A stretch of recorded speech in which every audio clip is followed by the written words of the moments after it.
সীমান্ত পাহারায় এবার নতুন চমক। ড্রোন, কাঁটাতার, সিসিটিভির পর এবার কি সত্যি সাপ আর কুমির নামছে ভারত বাংলাদেশ সীমান্তে?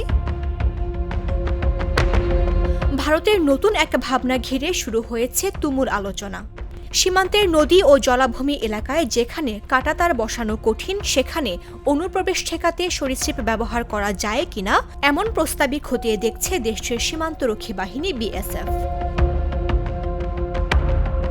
ধারণা করা হচ্ছে কুমির ও সাপের ভয়ে অনুপ্রবেশ ও চোরাচালান কমে যেতে পারে। বিশেষ করে প্রায় ১৭৫ কিলোমিটার জলাভূমি এলাকায় এই কৌশল কার্যকর হতে পারে বলে মনে করছে তারা। তবে বিষয়টি এখনও পরিকল্পনার পর্যায়ে।